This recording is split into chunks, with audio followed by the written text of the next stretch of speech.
விஜய் போட்டியிட்ட திருச்சி கிழக்கு தொகுதிக்கு உட்பட்ட வாக்குச்சாவடி ஒன்றில் பணியாளர்களை கதவை மூடி கள்ள ஓட்டு போட்டதாக குற்றம் சாட்டி தாவிக்கவினர் முற்றுகை போராட்டத்தில் ஈடுபட்டனர். இது தொடர்பாக போலீசாரிடம் புகார் அளித்திருப்பதாக அவர்கள் கூறினர். இப்பதான் புதுசா ஒருத்தர் வராரே, நம்மளும் கொஞ்சம் முன்னேறிடுவோம், நாட்டை நல்லா வாழ்ந்துருவோம், இதுக்கு மேலாவது பெண்கள்லாம் பாதுகாப்பு இருக்கும் அப்படின்னு சொல்லி தான் இந்த டைமாக தளபதி வராரு, அவருக்கு ஓட்டு போடலாம் அப்படின்னு இருந்தோம். ஆனால் நீங்கள் அதுலேயும் பஸ்ஸு நிறுத்துறது, வெளியூர்ந்து வர்றவங்கள அதுலேயும் ஓட்டு போடுற உரிமை அப்படி பறித்து அந்த கள்ள ஓட்டாக மாற்றி அதையும் நீங்களே போட்டு, ஏண்டா வருஷம் வருஷம் இதை தான் பண்ணுறீங்களா? மனுஷங்களாடா நீங்கள்லாம், இன்னும் எவ்வளோ தாண்டா சம்பாதிங்க, எவ்வளோ தாண்டா தின்னுவீங்க? கொஞ்சமாவது எங்களையும் வாழ விடுங்களா.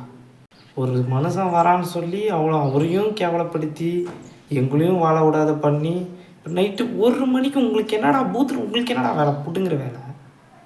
அப்புறம் எதுக்குடா அந்த ஓட்டு? அப்புறம் எதுக்கு அந்த கணக்கு?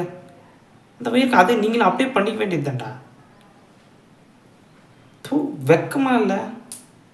தளபதி மட்டும் வரட்டண்டா, அவங்களுக்கெல்லாம் அப்படியே ஒருத்தனுக்கும் இருக்குடா, ஒருத்தனுக்கும். அப்போ தெரியும், அங்கே வரும்போது தெரியும். அப்போ இருக்கடா உங்களுக்கெல்லாம். நீங்கள் என்ன வேணாலும் பண்ணுங்க, ஆனால் வரப்போகிறது தளபதி தான். இதை யாராலையும் மாற்ற முடியாது. பார்த்துடலாம்டா.